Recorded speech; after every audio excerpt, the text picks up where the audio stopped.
Ndugu Dr. Samia Suluhu Hassan wa Chama cha Mapinduzi CCM, kwa mujibu wa ibara ya 38 ndogo ya kwanza na 41 ndogo ya 6 ya Katiba ya Jamhuri ya Muungano wa Tanzania ya mwaka 1977 na kifungu cha 45 kidogo cha 10 cha sheria ya uchaguzi wa rais, wa bunge na madiwani, sheria namba 1 ya mwaka 2024, umechaguliwa kuwa rais wa Jamhuri ya Muungano wa Tanzania katika uchaguzi mkuu wa mwaka 2025 uliofanyika tarehe 29 mwezi Oktoba mwaka 2025.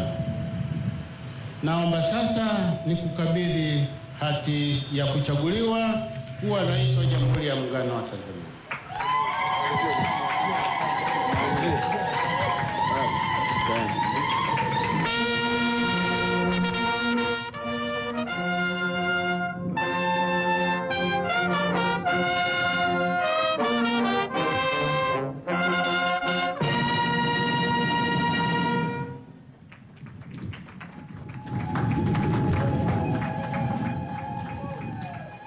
Hati ya kuchaguliwa kuwa makamu wa rais wa Jamhuri ya Muungano wa Tanzania.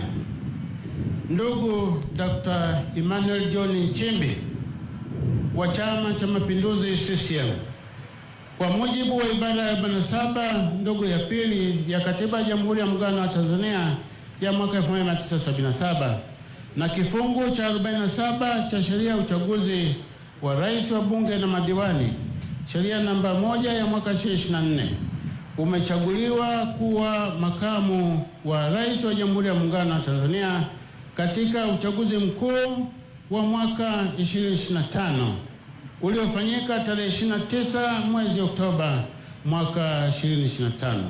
Naomba sasa nikukabidhi hati ya kuchaguliwa kuwa makamu wa rais wa Jamhuri ya Muungano wa Tanzania.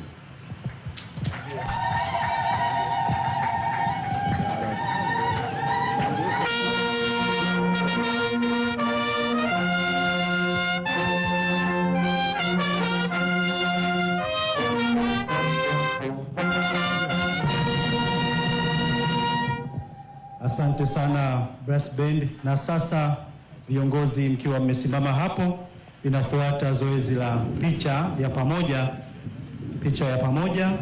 Kwanza Mheshimiwa Mwenyekiti wa Tume Huru ya Taifa ya Uchaguzi pamoja na viongozi wateule, Mheshimiwa Rais mteule wa Jamhuri ya Muungano wa Tanzania pamoja na Mheshimiwa Makamu wa Rais mteule wa Jamhuri ya Muungano wa Tanzania na Mwenyekiti wa Tume Huru ya Taifa ya Uchaguzi.